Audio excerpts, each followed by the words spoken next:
जय हिंद साथियों, स्वागत है आप सभी का टीटीएम क्लासेस पे। मैं तिलक आप लोगों का स्वागत करता हूं। आज के इस न्यू वीडियो राज्यपाल व मुख्यमंत्री से संबंधित महत्वपूर्ण प्रश्न। साथियों, हमने राज्यपाल और मुख्यमंत्री से संबंधित जितने भी महत्वपूर्ण पॉइंट जो कि एग्जाम की दृष्टि से महत्वपूर्ण हो सकते हैं, सभी पर विस्तार से चर्चा किया है। अगर आपने पिछला वीडियो नहीं देखा होगा तो उसका लिंक डिस्क्रिप्शन पे है, उससे जाकर देखिए, जिससे कि आप लोगों का राज्यपाल और मुख्यमंत्री से संबंधित जितने भी महत्वपूर्ण प्रश्न जो कि एग्जाम की दृष्टि से इंपॉर्टेंट होंगे, कोई भी प्रश्न छूटे ना। इससे पहले यदि आप हमारे चैनल पर नए हैं तो चैनल को सब्सक्राइब कीजिए, बेल आइकन को प्रेस कीजिए और वीडियो अच्छा लगे तो वीडियो को अधिक से अधिक शेयर कर दीजिए।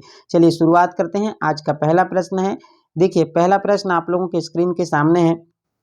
पहला प्रश्न, राज्य सरकार का कार्यकारी अध्यक्ष या फिर संवैधानिक प्रमुख कौन होता है? आप लोगों से प्रश्न पूछा जा रहा है। देखिए क्या प्रश्न पूछा जा रहा है उसको सबसे पहले अंडरलाइन कीजिए। कार्यकारी अध्यक्ष या फिर संवैधानिक प्रमुख। देखिए राज्य में अगर संवैधानिक प्रमुख पूछे तो राज्य का संवैधानिक प्रमुख कौन होता है? आप सभी जानते हैं राज्य का जो संवैधानिक प्रमुख होते हैं राज्यपाल। ये चीज संविधान में साफ साफ शब्दों में लिखा गया है। यदि केंद्र का संवैधानिक प्रमुख पूछे तो राष्ट्रपति होते हैं।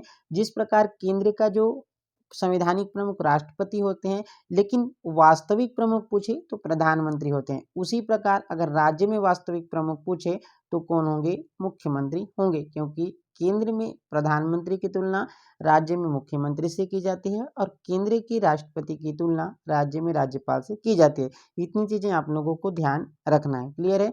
तो कार्यकारी अध्यक्ष या फिर संवैधानिक प्रमुख पूछे तो आपका आंसर होगा राज्यपाल। अब अपना ऑप्शन पे आते हैं। पहला ऑप्शन आप लोगों के सामने मुख्यमंत्री, जो कि बिल्कुल भी गलत है। दूसरा क्या दिया है? राज्यपाल, जो कि आपका आंसर हो जाएगा। क्या हो जाएगा आंसर? मुख्य सचिव बिल्कुल भी नहीं हो सकते। उच्चतम न्यायालय, उच्च न्यायालय के मुख्य न्यायाधीश, ये भी आपका ऑप्शन गलत है।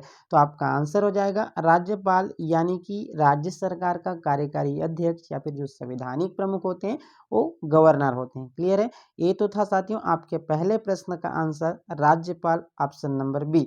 चलिए दूसरे प्रश्न की ओर आगे बढ़ते हैं। दूसरा प्रश्न आप लोगों की स्क्रीन पे है। दूसरा प्रश्न को ध्यान से पढ़िए और उसका आंसर कमेंट बॉक्स में कीजिए। देखिए निम्न में से किसकी नियुक्ति राज्यपाल द्वारा नहीं की जाती? सबसे पहले जो चीजें पूछी जा रही है उसको आप अंडरलाइन कीजिए। अब हमको पूछा क्या जा रहा है? नहीं पूछा जा रहा है। तो देखिए राज्यपाल के द्वारा तो मुख्यमंत्री की नियुक्ति भी की जाती है, महाधिवक्ता की नियुक्ति भी की जाती है, इसकी नियुक्ति भी की जाती है, इसकी नियुक्ति भी की जाती है। उच्च न्यायालय के न्यायाधीश, देखिए उच्च न्यायालय के न्यायाधीश की नियुक्ति जो है राष्ट्रपति के द्वारा की जाती है। किसके द्वारा की जाती है? राष्ट्रपति के द्वारा की जाती है, न कि राज्यपाल के द्वारा। सदस्य राज्य लोक सेवा आयोग, बिल्कुल सही है। देखिए राष्ट्रपति के द्वारा की जाती है, यानी कि राज्यपाल के द्वारा नहीं की जाती। तो ये ऑप्शन हमारा क्या हो जाएगा? गलत हो जाएगा। लेकिन हमसे पूछा क्या जा रहा है? निगेटिव पूछा जा रहा है, तो निगेटिव का भाई निगेटिव होगा। तो आपका आंसर क्या हो जाएगा? Correct answer option number C. उच्च न्यायालय यानी कि हाई कोर्ट के जो न्यायाधीश होते हैं उनको राष्ट्रपति क्या करते हैं? नियुक्त करते हैं, राज्यपाल नहीं करते। तो आपका आंसर होगा ऑप्शन नंबर सी, यानी कि उच्च न्यायालय के न्यायाधीश। तो आपका आंसर क्या हो जाएगा? उच्च न्यायालय के न्यायाधीश, यानी कि हाई कोर्ट के जो जज होते हैं उनकी नियुक्ति राज्यपाल नहीं बल्कि राष्ट्रपति के द्वारा की जाती है। ये तो था साथियों आपका आंसर नंबर सी। चलिए अगले प्रश्न, तीसरे प्रश्न की ओर आगे बढ़ते हैं। तीसरा प्रश्न देखिए, भारत की पहली महिला राज्यपाल कौन थी? बिल्कुल सरल सब प्रश्न है। इस प्रकार के प्रश्न आजकल पूछे नहीं जाते हैं, लेकिन आप लोगों को इतनी चीजें जानकारी होनी चाहिए। सबसे पहले अगर मैं बात करूं तो अमृता कौर, ये तो नहीं है, बिल्कुल भी नहीं है। सुचेता कृपलानी, सुचेता कृपलानी भी नहीं है। और देखिए सरोजनी नायडू, सरोजनी नायडू जो है, सरोजनी नायडू क्या है? जो भारत की पहली महिला क्या है? राज्यपाल, भारत की पहली महिला, यानी कि फर्स्ट फीमेल, फर्स्ट फीमेल। वो भी कहाँ की राज्यपाल थी? यूपी की राज्यपाल थी। कौन थी? सरोजनी नायडू। और फातिमा बीबी की अगर मैं बात करूं, जो जज थी, पहली महिला जज सुप्रीम कोर्ट की, कौन थी? फातिमा बीबी। तो आपका आंसर कौन सा हो जाएगा? ऑप्शन नंबर सी हो जाएगा, यानी कि करेक्ट आंसर क्या हो जाएगा? सरोजनी नायडू। सुचेता कौन थी? पहली क्या है? सीएम थी। क्लियर है? तो आपका आंसर होना चाहिए भारत की पहली महिला राज्यपाल कौन थी? सरोजनी नायडू। क्लियर है? चलिए साथियों अगले प्रश्न की ओर आगे बढ़ते हैं। अगला प्रश्न आप लोगों के सामने है, किसी राज्य के राज्यपाल द्वारा ऑर्डिनेंस का अनुमोदन होना आवश्यक है। अब आप बोल रहे हैं कि सर आप जब पढ़ा रहे थे तो उसमें ऑर्डिनेंस जैसे वर्ड कहीं पर भी यूज नहीं किए हैं, या फिर ऑर्डिनेंस के बारे में हमको तो पढ़ाई ही नहीं है, तो हमारा प्रश्न जो है कैसे बनेगा। तो ऑर्डिनेंस से आपको तकलीफ नहीं होना चाहिए, इसका मतलब होता है क्या होता है अध्यादेश, इसका मतलब क्या होता है अध्यादेश होता है। अब अध्यादेश बोल दिया तो आप लोगों के माइंड में क्लिक कर गया होगा कि सर आपने तो अध्यादेश पढ़ा है। सबसे पहले प्रश्न क्या पूछा जा रहा है उसको हम लोग अच्छे से देखते हैं ताकि हमको आंसर जो है छांटने में दिक्कत न हो। किसी राज्य के राज्यपाल द्वारा ऑर्डिनेंस का अनुमोदन, अनुमोदन मतलब एक तरह से पारित होना आवश्यक है। अब देखिए राष्ट्रपति के द्वारा पारित होना है क्या, राज्य की विधायिका द्वारा पारित होना है क्या, राज्य के मंत्रियों की काउंसलिंग द्वारा होना चाहिए कि उपयुक्त में से कोई नहीं। देखिए राज्यपाल जो है अनुच्छेद 213 के तहत, आपको यह मालूम होगा राज्यपाल जो है अनुच्छेद 213 के तहत क्या करते हैं अध्यादेश जारी करते हैं। और अध्यादेश कब जारी किया जाता है आप लोगों को अच्छे से पता है कि जब संसद का या फिर विधानमंडल का सत्र नहीं चलते रहता है और उस कंडीशन में हमको कानून बनाना क्या हो जाता है अत्यावश्यक हो जाता है। तो उस कंडीशन में राज्यपाल जो है राज्य में क्या होते हैं अपने साइन से क्या है विधि बनाए रहते हैं। केंद्र की अगर मैं बात करूं तो राष्ट्रपति जो अपने साइन से क्या कर रहे थे विधि बनाए रहते हैं। लेकिन जब संसद या विधानमंडल का सत्र चलता है तो उसके बाद उसे 6 सप्ताह के भीतर में पारित करना अनिवार्य होता है। किसके द्वारा, यदि केंद्र का है तो संसद के द्वारा और राज्य का है तो विधानमंडल के द्वारा। विधानमंडल में कौन कौन आते हैं, विधानसभा, सबसे पहले विधानसभा आते हैं प्लस विधान परिषद आते हैं। लेकिन प्रत्येक राज्य में विधान परिषद तो है नहीं। अगर राज्य की बात करें तो विधानसभा के द्वारा पारित होना जरूरी है, यानी कि राज्य की विधायिका के द्वारा। तो अगर राज्य की पूछा जा रहा है तो ये आपका आंसर हो जाएगा, आपका आंसर कौन सा आएगा, राज्य की विधायिका द्वारा पारित होना चाहिए। क्लियर है, तो आपका ऑप्शन नंबर बी क्या हो जाएगा करेक्ट आंसर हो जाएगा। आपका आंसर क्या हो जाएगा, ऑप्शन बी करेक्ट आंसर हो जाएगा। क्लियर है, तो चौथे प्रश्न का आंसर ऑप्शन बी हो जाएगा। क्लियर है, राज्य की विधायिका द्वारा। चलिए साथियों पांचवें प्रश्न की ओर आगे बढ़ते हैं। पांचवा प्रश्न देखिए क्या पूछा जा रहा है उसको समझिए। भारतीय प्रश्न को समझिए, अंडरलाइन करते हैं। भारतीय संविधान के किस अनुच्छेद के तहत राज्यपाल राष्ट्रपति के विचार के लिए किसी विधेयक को आरक्षित रख सकता है। मतलब कहना क्या चाह रहा है प्रश्न उसको समझिए। यदि कोई विधेयक राज्यपाल के पास आता है तो वो अपने राष्ट्रपति के विचार के लिए क्या कर सकते हैं रख सकते हैं, ये उसकी विवेकाधीन शक्ति होती है। क्लियर है, अब देखिए विवेकाधीन शक्ति के तहत वो क्या करते हैं अनुच्छेद 200, अनुच्छेद जो 200 होता है साथियों, उस अनुच्छेद के तहत राज्यपाल जो है किसी विधेयक को राष्ट्रपति के विचाराधीन के लिए क्या कर सकते हैं रख सकते हैं। तो आपका आंसर क्या हो जाएगा, ऑप्शन नंबर बी करेक्ट हो जाएगा, अनुच्छेद 200। क्लियर है, तो ये तो था आपका ऑप्शन नंबर बी, अनुच्छेद 200 के तहत राज्यपाल जो है किसी विधेयक को राष्ट्रपति के विचाराधीन के लिए आरक्षित रख सकते हैं। क्लियर है, पांचवें प्रश्न का आंसर ऑप्शन बी 200 अनुच्छेद के तहत। छठवां प्रश्न फिर आगे बढ़ते हैं दोस्तों। निम्नलिखित में से कौन राज्यपाल को शपथ ग्रहण कराता है। बिल्कुल एकदम सरल सा सवाल है। देखिए राज्यपाल की शपथ की अगर मैं बात करूं, राज्यपाल को शपथ कौन करते हैं, जो हाई कोर्ट के जो क्या होते हैं न्यायाधीश होते हैं, मतलब मुख्य न्यायाधीश, हाई कोर्ट के जो मुख्य न्यायाधीश होते हैं वो क्या करते हैं राज्यपाल को शपथ दिलाते हैं। क्लियर है, देखिए राज्यपाल की नियुक्ति के संदर्भ में मैं बात करूं तो नियुक्ति तो राष्ट्रपति देते हैं, लेकिन उसको शपथ कौन दिलाते हैं बोलने से उच्च न्यायालय के मुख्य न्यायाधीश, यानी हाई कोर्ट, संबंधित राज्य के जो हाई कोर्ट होते हैं उस हाई कोर्ट के जो चीफ जस्टिस होते हैं वो क्या करते हैं राज्यपाल को शपथ दिलाते हैं। नियुक्ति पूछे तो राष्ट्रपति, शपथ पूछे तो राज्यपाल। क्लियर है, अब राज्यपाल को शपथ कौन दिलाएंगे, राज्यपाल को शपथ दिलाते हैं उच्च न्यायालय के मुख्य न्याय। ऑप्शन देख लिए, भारत के राष्ट्रपति बिल्कुल गलत है। क्लियर है, सर्वोच्च न्यायालय के मुख्य, सर्वोच्च यानी उच्चतम न्यायालय की बात करें, उच्च न्यायालय यानी कि हाईकोर्ट की बात करें, आपका आंसर सही हो जाएगा। पूर्व राज्यपाल बिल्कुल भी गलत है। क्लियर है, तो आपका आंसर क्या हो जाएगा, आपका आंसर होगा साथियों ऑप्शन नंबर सी, यानी कि हाईकोर्ट के जो मुख्य न्यायाधीश होते हैं वो क्या करते हैं राज्यपाल को शपथ दिलाते हैं। और ये शपथ किसकी लेते हैं, अपने पद प्लस गोपनीयता की शपथ लेते हैं। क्लियर है, ये तो था छठवें प्रश्न का आंसर। चलिए साथियों अगले प्रश्न यानी कि सातवें प्रश्न को आगे बढ़ते हैं। सातवां प्रश्न देखिए कूट में दिया गया है, और कूट में दिया गया है तो आपको डरना नहीं है। अगर आपने थ्योरी वाले पार्ट को बहुत अच्छे से पढ़ा है तो आपका एमसीक्यू वाले पार्ट जो है बहुत आसानी से बनने लगेंगे। इसलिए मैं बार बार बोलता हूँ कि आप थ्योरी वाले पार्ट्स को पहले देखिए, उसके बाद अगर आप एमसीक्यू करेंगे तो आपका कॉन्सेप्ट भी क्लियर होगा और उस टॉपिक से संबंधित जितने भी फैक्ट होंगे वो सारी चीज़ें आप लोगों का क्लियर हो जाएगी, और उससे संबंधित एमसीक्यू जो भी आएंगे वो आपकी आंखों के सामने से बच नहीं पाएंगे, यानी कि आपसे जो है गलत नहीं होगा। अब देखिए ये प्रश्न भी बहुत सरल प्रश्न है, इसको पहले अंडरलाइन करते जाइए। भारत के किसी राज्य के राज्यपाल के विषय में निम्न कथनों पर ध्यान दीजिए। क्लियर है? उसे जन्म से भारत का नागरिक होना चाहिए। देखिए, मैं जब जब राज्यपाल या किसी भी क्या है सदस्यता की योग्यता के बारे में बताया हूँ संविधान में, तो भारत का नागरिक होना चाहिए। ये जन्म से या फिर जन्मा इस टाइप से वर्ड आएगा तो आपको डायरेक्ट काट देना चाहिए। उसे केवल और केवल भारत का नागरिक होना चाहिए, ना कि भारत में जन्मा हो या फिर जन्म से भारत का हो, इससे कोई मायने नहीं रखता। केवल और केवल भारत का नागरिक होना चाहिए। इसमें जन्म दे दिया है मतलब आपका आंसर गलत हो जाएगा। उसकी आयु कम से कम 35 वर्ष होनी चाहिए। आप सभी जानते हैं कि राज्यपाल के लिए आपकी आयु कितनी होनी, 35 वर्ष होनी चाहिए। क्लियर है? दूसरा, तीसरा, लोकसभा का सदस्य बनने की योग्यता रखता हो, बिल्कुल गलत है। लोकसभा के सदस्य बनने की योग्यता रखता हो ऐसा कहीं पर भी संविधान में लिखा हुआ नहीं है। अब देखिए चौथा कंटेंट क्या दिया गया है, वह एक से अधिक राज्य का राज्यपाल हो सकता है। बिल्कुल, 7वां संविधान संशोधन 1956 के तहत कोई जो राज्यपाल है एक से अधिक राज्य का राज्यपाल के रूप में कार्य कर सकता है। क्लियर है? तो आपका चौथा कंटेंट भी सही हो रहा है। तो पहला और चौथा जिस भी मतलब पहला और तीसरा जिसमें भी रहेगा उसको पहले तो उड़ाते जाइए, तीसरा जिसमें उसको उड़ाइए, पहला और तीसरा जिसमें उड़ाइए। क्लियर है? पहला इसमें भी है, इसको भी उड़ाए, तो बचा कौन सा? डी ऑप्शन बचा। तो इसमें आसानी से हमको आंसर छाटने में हो गया। तो ऑप्शन नंबर डी यानी कि दूसरा और चौथा क्या है, सही है साथियों। क्लियर है? तो आपका आंसर कौन सा हो जाएगा? Option number D. सेकंड और फोर्थ जो है क्या होना चाहिए, राज्यपाल की योग्यता के संदर्भ में सही कथन है। तो आपका आंसर ऑप्शन नंबर डी 2 और 4 सही है साथियों। चलिए दोस्तों, 8वें प्रश्न की ओर आगे बढ़ते हैं। 8वां प्रश्न भी कूट वाला है और इसी प्रकार के जो प्रश्न हैं आजकल एग्जाम में देखने को मिल रहे हैं। क्लियर है? तो देखिए 8वें प्रश्न क्या बोल रहा है, सबसे पहले उसको अंडरलाइन करते जाइए।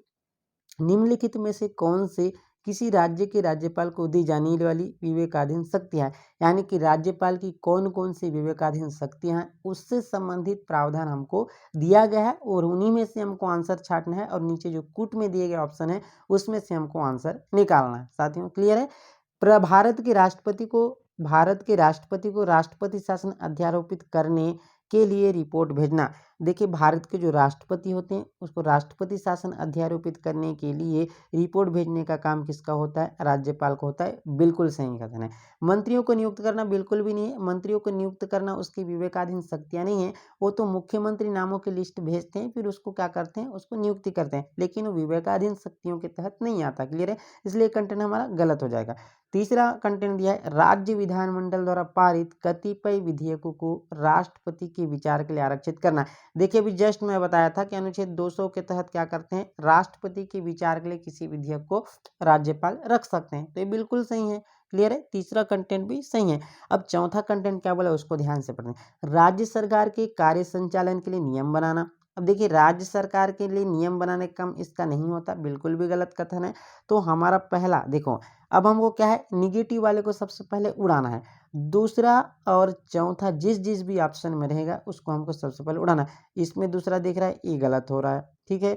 इसमें भी दूसरा है, गलत है। इसमें भी दूसरा है, गलत है। तो हमारा बचा हुआ ऑप्शन कौन सा? ऑप्शन बी, यानी कि पहला और तीसरा जो ऑप्शन है वो हमारा सही हो जाएगा। क्लियर है साथियों? 8वें प्रश्न का आंसर आपका option number B correct answer हो जाएगा। क्लियर है? चलिए दोस्तों, 9वें प्रश्न की ओर आगे बढ़ते हैं। 9वां प्रश्न देखिए, इसमें डायरेक्टली प्रश्न पूछा जाता है, कभी कभार अनुच्छेद से जुड़ा हुआ, इसलिए अनुच्छेद को भी आप लोगों को इंपॉर्टेंस जो अनुच्छेद मैं कराया हूँ उस अनुच्छेद को आपको ध्यान में रखते हुए पढ़ना है। बार बार रिवीजन करेंगे तो आपको अनुच्छेद भी आसानी से याद हो जाएंगे। क्लियर है?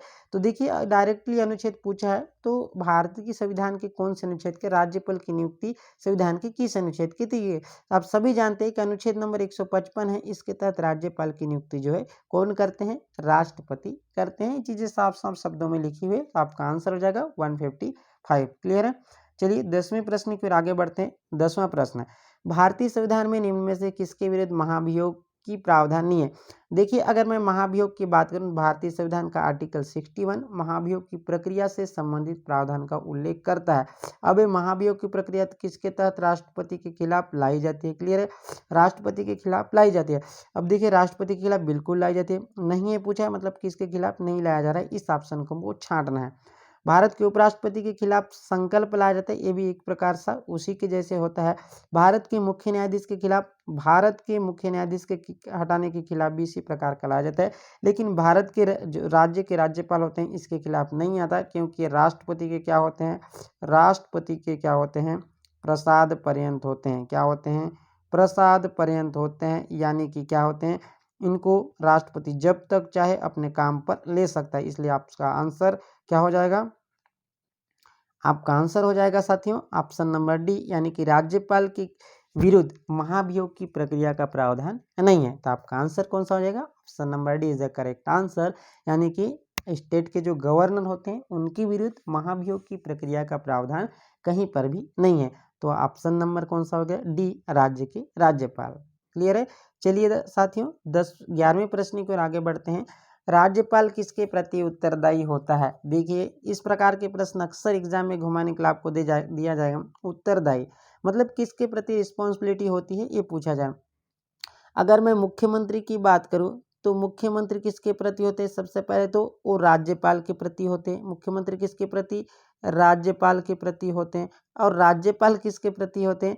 अब राज्यपाल किसके प्रति होंगे? राज्यपाल होंगे राष्ट्रपति के प्रति। और मंत्रिपरिषद किसके प्रति होता है? अगर केंद्र का मंत्रिपरिषद है तो लोकसभा के प्रति। मंत्रिपरिषद किसके प्रति? केंद्र। अगर केंद्र सेंट्रल का है तो किसके प्रति? लोकसभा के प्रति। और स्टेट का है तो किसके प्रति? विधानसभा के प्रति उत्तरदायी होता है। इतनी चीजें आप लोगों को ध्यान रखना है। अब हमसे प्रश्न क्या पूछा जा रहा है उसको सबसे पहले अच्छे से पढ़ते हैं, फिर आप ऑप्शन पे जाइए, आपका आंसर करेक्ट हो जाएगा। क्लियर है? अब देखिए प्रश्न क्या बोला जा रहा है, किसके प्रति उत्तर है? राज्यपाल पूछा था। राज्यपाल डायरेक्टली किसके प्रति? राष्ट्रपति को उत्तर होता है। क्लियर है? राष्ट्रपति कहीं ऑप्शन है? ऑप्शन है, बिल्कुल सही है। तो आपका आंसर कौन सा हो जाएगा? ऑप्शन नंबर डी करेक्ट हो जाएगा। क्लियर है साथियों? और मुख्यमंत्री किसके प्रति मैं बता दिया, राज्यपाल के। और विधानसभा किसके प्रति? विधानसभा ये तो गलत ही है। प्रधानमंत्री किसके प्रति? प्रधानमंत्री राष्ट्रपति के प्रति उत्तरदायी होंगे। क्लियर है? ये तो था साथी 11वें प्रश्न का आंसर ऑप्शन नंबर डी, किसके प्रति? राष्ट्रपति के प्रति उत्तरदायी होते हैं। क्लियर है? अब देखते हैं निम्नलिखित में से कौन राज्यपाल को शपथ ग्रहण कराते हैं। देखिए बिल्कुल सरल प्रश्न है, राज्यपाल को शपथ कौन ग्रहण कराता है? तो राज्यपाल के शपथ की अगर मैं बात करूं, जो हाई कोर्ट के क्या होते हैं? CJI मतलब सीजे चीफ जस्टिस होते हैं। हाई कोर्ट के जो मुख्य न्यायाधीश होते हैं वो क्या करते हैं? राज्यपाल को शपथ दिलाते हैं। जिस प्रकार राष्ट्रपति को शपथ कौन दिलाते हैं? चीफ जस्टिस ऑफ इंडिया, यानी कि भारत के जो मुख्य न्यायाधीश होते हैं वो क्या करते हैं? राष्ट्रपति को शपथ दिलाते हैं। उसी प्रकार जो राज्यपाल होते हैं उनको कौन दिलाते हैं शपथ? उच्च न्यायालय के मुख्य न्यायाधीश। लेकिन राज्यपाल को नियुक्ति कौन देते हैं? राष्ट्रपति देते हैं। तो साथियों अगर मैं बात करूं तो इसका आंसर क्या होगा? उच्च न्यायालय के मुख्य न्यायाधीश। आपका आंसर हो जाएगा option number B correct answer हो जाएगा। क्लियर है साथियों? 12वें प्रश्न का आंसर यानी कि राज्यपाल को ओथ कौन दिलाता है? उच्च न्यायालय के मुख्य न्यायाधीश। और ये शपथ किसकी लेते हैं? पद, अपने पद प्लस गोपनीयता की शपथ लेते हैं। किसकी लेते हैं? पद प्लस गोपनीयता की शपथ लेते हैं। इतनी चीजें आप लोगों को ध्यान रखनी चाहिए। क्लियर है? अब देखिए 13वां प्रश्न आप लोगों के सामने है। जब एक व्यक्ति को 2 या 2 से अधिक राज्यों का राज्यपाल नियुक्त किया जाता है तो राज्यपाल को संदेह उपलब्धियां और भत्ते होंगे। मतलब प्रश्न ये पूछा जा रहा है कि जब किसी एक राज्य के राज्यपाल को एक या अधिक से राज्यों का राज्यपाल का दायित्व दिया जाता है तो उस कंडीशन में उनके वेतन भत्ते का क्या प्रावधान रहेगा, ये प्रश्न पूछा जा रहा है। अब देखिए राज्य के राज्यपाल द्वारा पहला ऑप्शन दिया गया बिल्कुल गलत है। राज्य के राज्यपाल बिल्कुल भी राष्ट्रपति के निर्णय अनुसार होता है, लेकिन आगे और ऑप्शन दिया उसको भी प्रश्न। गृह मंत्रालय के निर्णय बिल्कुल भी गलत है। राज्यों के बीच ऐसे अनुपात में आवंटित किया जाएगा जैसा राष्ट्रपति आदेश द्वारा अवधारित करें, ये आपका आंसर बिल्कुल सही है। तो आपका ऑप्शन क्या हो जाएगा? ऑप्शन डी, मतलब राज्यों के बीच ऐसे अनुपात में आवंटित किया जाएगा जो राष्ट्रपति अपने आदेश से क्या करते हैं? अवधारित करते हैं। तो 13वें प्रश्न का आंसर ऑप्शन नंबर डी क्या हो जाएगा? करेक्ट आंसर हो जाएगा। अब देखते हैं 14वां प्रश्न साथियों आप लोगों के सामने। बहुत ही सरल प्रश्न है, आप लोगों का आसानी से बन रहा होगा। राज्यों के मुख्यमंत्री मतलब राज्यों के मुख्यमंत्री क्या होते हैं? प्रश्न पूछा जा रहा है। निर्वाचित होते हैं, नियुक्त होते हैं, मनोनीत होते हैं या चयनित होते हैं? देखिए निर्वाचित नहीं होते राज्यों के मुख्यमंत्री। क्या होते हैं? निर्वाचित नहीं होते हैं, बिल्कुल नहीं होते हैं। वो क्या होते हैं? नियुक्त होते हैं। नियुक्त होते हैं। और किसके द्वारा नियुक्त होते हैं? गवर्नर के द्वारा नियुक्त होते हैं। तो ऑप्शन क्या क्या दिया है? निर्वाचित बिल्कुल गलत है, नियुक्त होते हैं बिल्कुल सही है, मनोनीत नहीं होते हैं चयनित भी नहीं होते। तो आपका आंसर क्या हो जाएगा साथियों, राज्यों की जो मुख्यमंत्री होते हैं वो नियुक्त होते हैं। तो आपका आंसर क्या हो जाएगा, option number B correct answer हो जाएगा, यानी कि नियुक्त होते हैं। चलिए साथियों 15वां प्रश्न को आगे बढ़ते हैं। 15वां प्रश्न आप लोगों के सामने है, वह राज्य जहां विधान परिषद नहीं है। सबसे पहले विधान परिषद की अगर मैं बात करूं, सबसे पहले तो विधान परिषद होता क्या है उसको समझते हैं। विधान परिषद की अगर मैं बात करूं तो ये क्या होता है, राज्य का, ये क्या होते हैं, राज्य का क्या होते हैं, उच्च सदन होता है। क्या होता है, उच्च सदन होता है। और इसका उल्लेख भारतीय संविधान के आर्टिकल 169 में देखने को मिलता है। क्लियर है। अब विधान परिषद का गठन कैसे किया जाता है उसको भी समझिए। मतलब राज्य की विधायिका, मतलब राज्य की विधायिका द्वारा 2/3 बहुमत से पारित प्रस्ताव को यदि संसद क्या करती है, संसद का क्या होता है, परमिशन मिल जाता है, तब जाके वहां पर विधान परिषद गठन होता है या फिर विधान परिषद को समाप्त किया जाता है। ये चीजें विधान परिषद से है। क्लियर है। अब विधान परिषद कितने राज्यों में वर्तमान में, 6 राज्यों में। आप लोगों को मैं बताया था कौन कौन से वो राज्य हैं। सबसे पहले देखिए कौन कौन से वो राज्य हैं, कौन कौन से राज्य हैं उसको समझिए। पहले अगर मैं राज्य की बात करूं तो पहला तो राज्य है कौन सा, पहला तो है आंध्र प्रदेश। कौन सा है, पहला आंध्र प्रदेश। दूसरा क्या है, महाराष्ट्र है। क्लियर। दूसरा कौन सा है, महाराष्ट्र का, कर्नाटक है। क्लियर है। उसके बाद क्या है, बिहार है। उसके बाद क्या है, यूपी है। और उसके बाद तेलंगाना है। इन जो राज्य है इनमें क्या क्या है, विधान परिषद है। पहले 7 राज्यों में था, जम्मू कश्मीर में था, लेकिन वर्तमान में जम्मू कश्मीर में नहीं है। तो कितने राज्यों में वर्तमान में, 6 राज्यों में। अब देखिए जहां विधान परिषद नहीं है पूछा है, तो आंध्र प्रदेश यूपी में है, बिल्कुल सही है। आंध्र प्रदेश में बिल्कुल सही है, महाराष्ट्र में बिल्कुल सही, राजस्थान में नहीं है। तो आपका आंसर क्या हो जाएगा, option number D correct answer हो जाएगा। राजस्थान में विधान परिषद नहीं है। तो साथियों 15वें प्रश्न का आंसर क्या हो जाएगा, ऑप्शन नंबर डी, यानी कि राजस्थान में विधान परिषद नहीं है। क्लियर है। अब देखिए 16वां प्रश्न आप लोगों के सामने, मुख्यमंत्री की नियुक्ति कौन के, बहुत आसान सा सवाल है। मुख्यमंत्री की नियुक्ति से संबंधित प्रावधान पूछा जा रहा है। तो नियुक्ति जो है राज्य की क्या करते हैं, राज्यपाल जो होते हैं वो मुख्यमंत्री की नियुक्ति करते हैं। तो आपका आंसर हो जाएगा option number C correct answer. Clear है। तो अब देखते हैं 17वां प्रश्न आप लोगों के सामने है साथियों, मुख्यमंत्री का कार्य नहीं है मंत्रिपरिषद का नेतृत्व करना। देखिए मुख्यमंत्री का काम मंत्रिपरिषद का नेतृत्व करना है, बिल्कुल सही है। क्लियर है। राज्यपाल को कार्य की सूचना देना, बिल्कुल सही है, उसके कार्यों में आता है। राज्य के विकास के लिए कार्य करना, वो विभिन्न मंत्रालयों के माध्यम से या फिर विभिन्न मंत्रियों के माध्यम से राज्य के विकास के लिए कार्य करते हैं, बिल्कुल। प्रधानमंत्री के एजेंट के रूप में कार्य नहीं करते, ये बिल्कुल भी गलत है, हमसे नहीं पूछा जा रहा है। तो निगेटिव का भाई निगेटिव हो जाएगा। तो आपका आंसर क्या हो जाएगा साथियों, आपका आंसर होगा ऑप्शन नंबर डी, यानी कि करेक्ट आंसर, यानी प्रधानमंत्री के एजेंट के रूप में कार्य नहीं करते हैं। क्लियर है साथियों। 17वें प्रश्न का आंसर हो जाएगा ऑप्शन डी करेक्ट आंसर।